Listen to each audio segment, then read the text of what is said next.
তোমায় ভালো থাকতে গেলে তোমার পিছনে একজন মানুষের ব্যাকবোন হয়ে থাকা দরকার, যে তোমাকে ভালো রাখবে। আমার পিছনে সেই মানুষটি হলো আমার বর।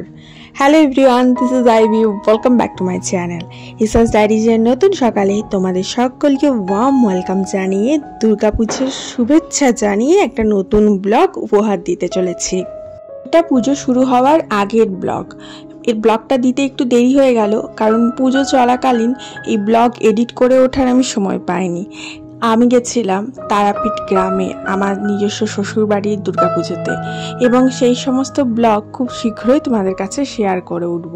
তার আগে দেখে নাও পুজোর আগের কদিন কিভাবে কাটালাম তার অংশ। তো আজকে সকাল সকাল একটু ব্রেকফাস্ট করে নিচ্ছে আমি আর হাজব্যান্ড মশাই। মেয়ে গেছে স্কুলে। আমার মেয়েদের পঞ্চমী অবধি স্কুল হয়েছে, চতুর্থী অবধি তো পুরো দমে স্কুল হয়েছে, একদম ক্লাস হওয়া সমস্ত কিছু। এবং পঞ্চমী যেহেতু এবারে শনিবার পড়েছিল, স্যাটারডে, সেদিনকে ওদের স্পেশাল অ্যাসেম্বলি ছিল। সেখানে বিভিন্ন ধরনের ফাংশন হওয়া, বিভিন্ন বাচ্চাদের নিয়ে পার্টিসিপেট করানো, এই সমস্ত কিছু কিন্তু প্রোগ্রাম হয়েছে, যেখানে বাচ্চার মাদের অ্যালাউ থাকে না, শুধু বাচ্চাদের নিয়েই স্কুল অর্গানাইজ করে এবং স্কুল ওই মোমেন্টগুলো সেলিব্রেট করে। তো ফেস্টিভ মোমেন্টটা, তাদের সেলিব্রেশনটা স্যাটারডে হয়েছে। দেন সানডে আমরা চলে গেছিলাম আমাদের তারাপীঠের গ্রামে দুর্গাপুজোতে, এবং তারপরে কি করলাম না করলাম সেগুলো তোলা রইল। সেগুলো না হয় সেদিনের ব্লগে শেয়ার করব। আজকের দিনটাই আজকে ফিরে আসছি। তো আমরা হাজব্যান্ড ওয়াইফ সকাল সকাল বসেছি এখানে ব্রেকফাস্ট করতে, এবং আমরা আলোচনা করছিলাম, কারণ এবারে আমাদের দুর্গাপুজোটা একদম অন্যরকম ভাবে সেলিব্রেশন হতে চলেছে। কারণ প্রতি বছর আমরা কি করি, হয় তারাপীঠ গ্রামে শ্বশুরবাড়ির পুজোতে সামিল হই, অথবা আমাদের এখানে শহরের পুজো যেমনভাবে সবাই সেলিব্রেট করে সেইভাবে করার চেষ্টা করি। যেমন গ্রামের পুজো একদম অন্যরকম, পুরো ট্রেডিশনাল, কিন্তু শহরের পুজো একদম অন্যরকম। সেটা হচ্ছে হই হুল্লোড়, মজা মস্তি, আনন্দ, এই সমস্ত কিছু। তো এই দুটো জিনিস কিন্তু একদম অন্যরকম। তো দুর্গাপুরে আমরা যখন ঠাকুর দেখতে যাই, এখানে দুর্গাপুর তো একটা বড় শহর, এটা তো আর কোনো গ্রাম নয়। তো এখানে যখন ঠাকুর দেখতে যাই, তখন কিন্তু আমরা খুব হই হুল্লোড় আনন্দ করি, ঠাকুর দেখে বেড়াই, ভালো মন্দ খেয়ে বেড়াই, ফটো তোলা, সেলফি তোলা, বিভিন্ন মেলা ঘোরা, এই সমস্ত কিছু। কিন্তু গ্রামের পুজো যখন আমরা যাই, গ্রামের পুজো একদম অন্যরকম। মায়ের ভোগ রান্না করা, ভোগ নিবেদন করা, দোলা আনা, এবং পুজো বসে বসে পুজো দেখা, এবং গ্রামের 5টা মানুষের সাথে কথা বলা, বহুদিন পর 5টা মানুষের সাথে দেখা হওয়া, গ্রামের বিভিন্ন বনেদি বাড়ির পুজোগুলো দর্শন করে আসা, এই সমস্ত করে কিন্তু গ্রামের পুজো যায়। তো গ্রামের পুজোটা মেনলি সারা দিন ধরে চলে, সন্ধ্যের দিকে একটু নেতিয়ে পড়ে। কিন্তু শহরের পুজো কিন্তু জমজমাট হয়ে ওঠে সন্ধ্যেবেলা থেকে। সন্ধ্যেবেলা থেকে কিন্তু সমস্ত মানুষ সেজে গুজে বাইরে ঘুরতে যাওয়া, সিনেমা দেখতে যাওয়া, খেতে যাওয়া, এই সমস্ত কিছু করে থাকে, তাই না?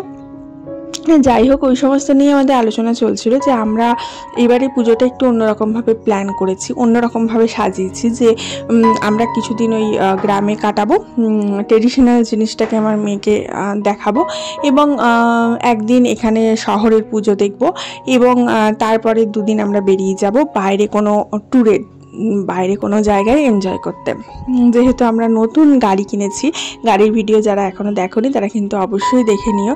তো নতুন গাড়ি নিয়ে আমরা বাইরে ঘুরতে যাব, সেটার প্ল্যান করেছি। তো দেখা যাক কতদূর কী করা যায়, সমস্তটাই চেষ্টা করবো তোমাদের সাথে শেয়ার করে দেওয়ার। আর এখানে কিছু জামা কাপড় জমেছিল। আসলে কোথাও বাইরে যাওয়ার আগে আমি সমস্ত পেন্ডিং কাজগুলো তুলে দিয়ে যাওয়ার চেষ্টা করি বরাবরের মতো। তো এবারেও তাই আমি সমস্ত জামা কাপড়গুলো কেচে সমস্ত গুছিয়ে রাখছি, আয়রন করে রাখবো, এই সমস্ত কাজগুলো তুলে রাখি। আসলে কি বলতো, ওই ঘুরবো ফিরবো, জামা কাপড় পরবো আর জামা কাপড় গাঁত করে ঢুকিয়ে রাখবো, গাঁত করে একটা চেয়ারের মধ্যে ফেলে রাখবো, এই জিনিসটা আমার একদমই পছন্দ নয়। আমি আবার খুব পরিপাটি, একদম পাট পাট করে হাঁচ করে তুলে রাখবো, অথবা একদম সুন্দর করে আয়রন করে পাট করে রাখবো, যেটা যখন আমি পরবো তখন সেটাও দেখতে ভালো লাগবে, ভাঁজ থাকবে না, একদম পরিপাটি লাগবে। আবার কি হবে, যখন আমি পরবো না তখন সেটা সুন্দর থাকবে। আসলে যদি আমি ডাব করে রেখে দিই, আগেকার দিনে কি হতো, অনেকেই কিন্তু এরকম পরিপাটি করে রাখতো না, এখন কিন্তু ম্যাক্সিমাম জনই পরিপাটি করে রাখে, খুব কম সংখ্যক জনই এরকম গাঁত করে রাখে। তো ম্যাক্সিমাম জনই চেষ্টা করে আমার যতদূর দেখা যে পরিপাটি করে জিনিসপত্র ভাঁজ ভাঁজ করে তুলে রাখা, যাতে জামা কাপড়গুলো টান টান থাকে, সুন্দর থাকে, গোছানো থাকে। তো ওই কোথাও গেলে আমি সেই জামাটা কেচে তুলে রাখা, অথবা যদি কাচবার প্রয়োজন নেই, হয়তো একবার পরলাম, সেরকম ঘামি টামি নিই, তখন সেটাকে ভালো করে রোদ দিয়ে ভালো করে হাওয়া দিয়ে তারপরে সেটাকে তুলে রাখা, এটাই চেষ্টা করি। আবার অনেক সময় কি হয় যে বাইরে থেকে পরে আসা জামাগুলো আমি অনেক সময় চেষ্টা করি যে কেচেই তুলে রাখতে, মানে ওইটাকে ওই হাওয়া দিয়ে তুলে রাখা, ওটা খুব কম সংখ্যকই করে থাকি, বা রোদ দিয়ে তুলে রাখা কম সংখ্যকই করে থাকি। তবে কি হয়, কিছু হেভি হেভি শাড়ি টাড়ি যদি থাকে তখন সেক্ষেত্রে আমি কাচাটাকে একটু অ্যাভয়েড করি, আদারওয়াইজ কিন্তু আমি কেচে আয়রন করেই তুলে রাখি।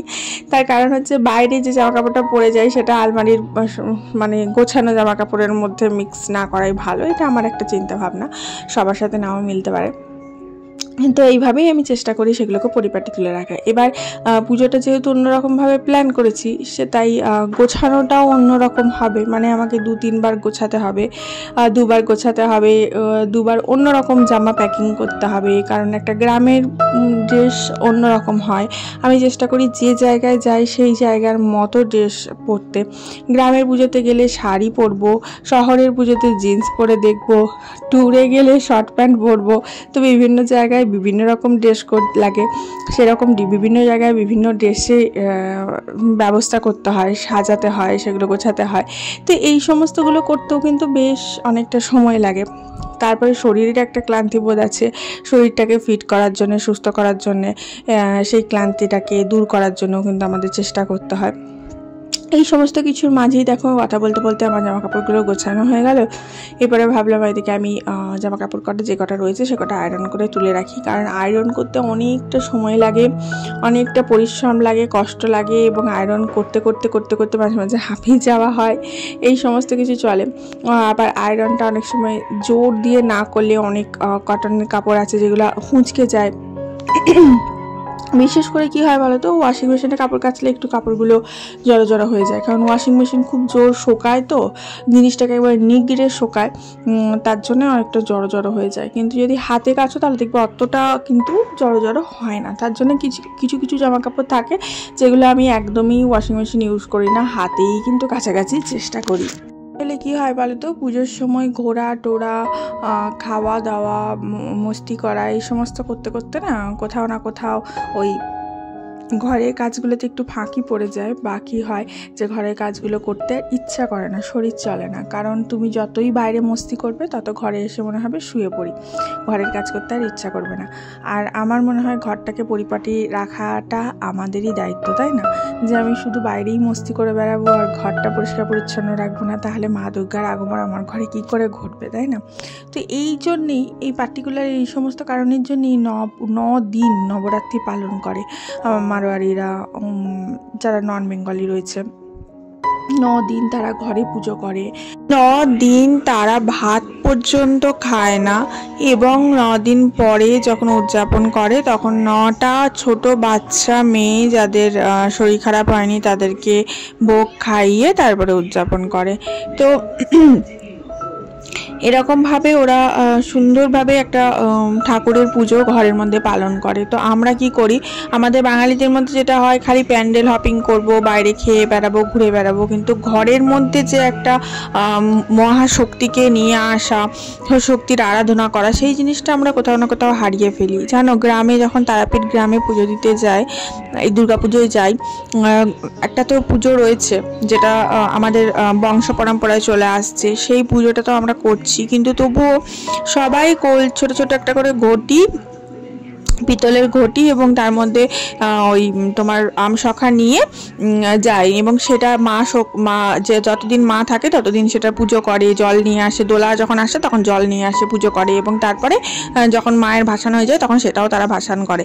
তো এই যে শক্তির একটা আরাধনা, সবসময় বাইরে ঘুরে বেরিয়ে আনন্দ করে পুজো করলেই হয় না, আনন্দ করে মানে মজা করে পুজো কাটালেই হয় না, পুজোটা মজার সাথে সাথে সেটা একটা শক্তির আরাধনা, এবং সেটা আমরা যাতে ঘরে সেলিব্রেট করি, ঘরটাকেও যাতে শুদ্ধ করি, সেটাও কিন্তু আমাদের একটু করে চেষ্টা করা উচিত। একান্তই আমার নিজস্ব চিন্তাভাবনা, আমি কাউকে বলছি না মানতে বা কাউকে বলছি না জোর করতে, আমার নিজস্ব যেটা মনে হয় বা যেগুলো আমি দেখেছি সেগুলো আমি তোমাদের সাথে শেয়ার করছি। এদিকে দেখেছো আমি আয়রন করতে করতে ওদিকে আমার রান্না বসিয়ে এসছি, আবার উঠে একবার গেলাম রান্নাটাকে দেখে আসলাম। আজকে রান্না খুব একটা চাপ নিইনি, কারণ আমি জানি আমাকে আয়রন করা শেষ করতে হবে। যাই হোক, তোমরা যারা ভিডিওটা দেখছো তারা কিন্তু অবশ্যই একটা লাইক করো, অবশ্যই ভিডিওটা শেয়ার করো, আর অবশ্যই চ্যানেলটা এক্ষুনি সাবস্ক্রাইব করে নাও, যাতে আরও নতুন নতুন ভিডিও দেখতে পারো। আর রিসেন্টলি তারাপীঠের দুর্গাপুজোর ব্লগ আসতে চলেছে। হ্যাঁ, আর তারাপীঠ যে আমরা জার্নিটা করেছি, পুরো যে জার্নিটা, সেটাও তোমাদের সাথে শেয়ার করব। তারাপীঠ যাওয়ার জন্য বাইকার যেতে গেলে যদি রোডের কন্ডিশন কি হয় না হয়, ডাইভারশন কি আছে, সেই সমস্ত ডিটেলস আমার ব্লগে তোমরা পেয়ে যাবে। চেষ্টা করছি কালকেই যাতে দেওয়া যায়, দেখা যাক কতদূর কি করতে পারি। আসলে কি হয়, একা হাতে না সবটা সামলে উঠতে পারি না। এডিটিং, ভিডিও করা, ভিডিও পোস্ট করা, তার সাথে রিলস পোস্ট করা, ইনস্টাগ্রামে একটা পোস্ট, ফেসবুকে, ইউটিউবে, মানে চারিদিকে করতে গিয়ে কোথাও না কোথাও খেয়েই খুঁজে পাই না। তার সাথে নিজের একটু সাজগোজ আছে, ছোট বাচ্চা দেখাশোনা আছে, তাতেও চেষ্টা করে যাই যাতে নিজেকে বিজি রাখা যায়, নিজেকে কাজের মধ্যে রাখা যায়। এই যে দুর্গাপুজোর সময় যাই না তারাপীঠ গ্রামে, কখন যে সময় পেরিয়ে যায়, কখন যে দিন কেটে যায় বুঝতে পারি না। সারাদিন মায়ের কাছে পুজো, ভোগ রান্না, ভোগ বহন, ভোগ খাওয়া, তারপরে পূজা অর্চনা দেখা, সন্ধ্যা আরতি দেখা, গ্রামের 4টে লোকের সাথে কথা বলা, ভীষণ ভালো লাগে। কিন্তু সব বছর যাওয়া হয়ে ওঠে না, সব বছর আমাদের পালাও থাকে না। যে বছর আমাদের পালা থাকে, কাকিমাদের পালা থাকে, সেরকম বছরেই আমরা যাই, কারণ সব বছর তো আর পালা থাকে না। আপনারা যখন নিজেদের পালা থাকে সেই বছরেই বেশি এনজয় করা যায়। আর যখন পালা থাকে না তখনও এনজয় যে হয় না তা নয়, কিন্তু ভালো লাগে, জিনিসগুলো ভালো লাগে। যে জিনিসগুলো আমরা কখনো পাই না সেই জিনিসগুলো ভালো লাগে। গ্রামের রাস্তাঘাট, গ্রামের পুকুর, গ্রামের একটা বটগাছ দেখলেও খুব আনন্দ লাগে। যাই হোক, আমি যে ভিডিওর প্রথমেই একটা ক্যাপশন দিয়েছিলাম ছোট্ট করে, মনে আছে? মনে নেই না? ওইটা বলে কি বলেছিলাম বলো তো? বলেছিলাম তুমি যে ভালো থাকবে তার জন্য তোমার পেছনে একজন কাউকে থাকতে হয়। এই যে পেছনে দেখেছো আমি যে এতক্ষণ ধরে আয়রন করছি না, আমার যে জল তেষ্টা পেয়েছে আমি কিন্তু বলিনি, তার কিন্তু একবারও দেখলে ভিডিওতে যে আমি বললাম যে জল দাও, ও কিন্তু নিজে এসে দিয়ে গেল, কারণ জানে আয়রন করতে করতে আমার জল তেষ্টা পাবে। তো সে বেরোচ্ছে, সে কিন্তু আমাকে জলটা ধরিয়ে দিয়ে গেল, বললো জলটা খাও। তো এই যে ছোট ছোট জিনিসগুলো, এই যে ছোট ছোট কেয়ারগুলো, এগুলোই কিন্তু প্রত্যেকটা সম্পর্কের বাঁধন, সম্পর্কটাকে ধরে রাখতে বা ভালো রাখতে সাহায্য করে। শুধু ওর আমার প্রতি নয়, আমারও ওর প্রতি থাকতে হবে, দুজনের পরিপূরক হতে হবে, তবেই না ভালো থাকবে। যাই হোক, আমি চট করে চানটা সেরে আসিনি, দেখাচ্ছি লাঞ্চে কি প্রিপেয়ার করেছি। আজকে লাঞ্চে ছিল আলু ভাতে, আর এদিকে ছিল ডাল। পুঁই শাকের ডাঁটা পড়েছিল কতগুলো, পুঁই শাক ছিল না, সেই ডাঁটাগুলো দিয়ে আমি ডাল করে দিয়েছি, ঠিক আছে? টেস্টটা কিন্তু বেশ ভালোই এসেছিলো শাকটা না থাকলেও। আর এই আলু ভাতেটা পেঁয়াজ খড়িয়ে ভালো করে মেখেছি। এটা গতকাল রাতের একটু মাংস ছিল, সেটাকে নিয়ে নিয়েছি খাবো বলে, গরম করে নিয়েছি। এটা মটন এনেছিল একটু, আমার বরের আবার মাংস খাবার খুব নেশা, আর বলো না। যাই হোক, তো এটাকে গরম টরম করে নিয়েছি, আর একটু ভাজা করেছিলাম, আলু উচ্ছে ভাজা, বাস।